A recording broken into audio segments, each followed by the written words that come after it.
नमस्कार दोस्तों, आप सब कैसे हैं? आशा करता हूं कि आप सभी स्वस्थ होंगे। तो दोस्तों, आज हम बात करेंगे खतरों के प्रकार के बारे में। तो आइए बिना किसी देर किए इस वीडियो की शुरुआत करते हैं।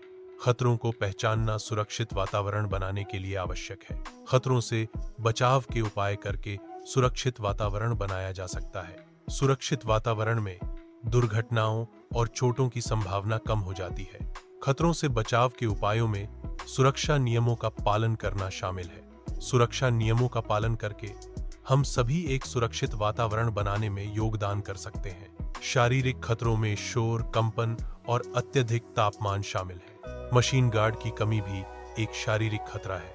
उचित सुरक्षा उपकरण इन खतरों से बचने में मदद करते हैं। सुरक्षा प्रक्रियाएं शारीरिक खतरों से बचने के लिए महत्वपूर्ण है। शोर से बचने के लिए कान के प्लग का उपयोग करें। अत्यधिक तापमान से बचने के लिए सुरक्षात्मक कपड़े पहनें।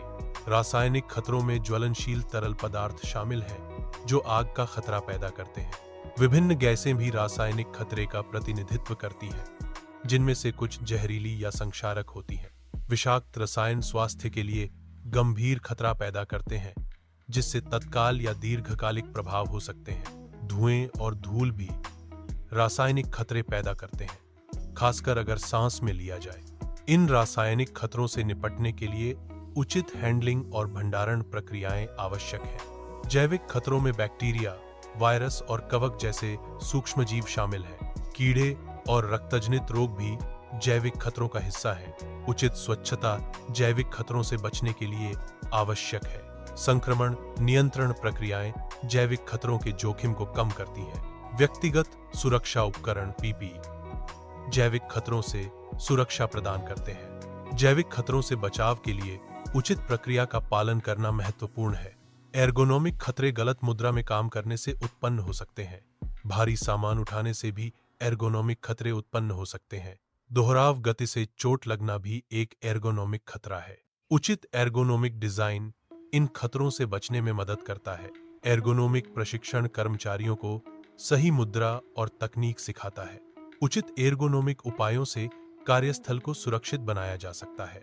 मनोसामाजिक खतरों में तनाव और उत्पीड़न शामिल है। मनोसामाजिक खतरों में लंबे समय तक काम करना शामिल है। मनोसामाजिक खतरों में खराब कार्य जीवन संतुलन शामिल है। इन खतरों से निपटने के लिए उचित नीतियां और सहायता प्रणाली आवश्यक है।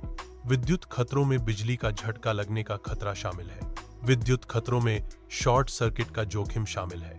विद्युत खतरों में इलेक्ट्रोक्यूशन का जोखिम शामिल है। इन खतरों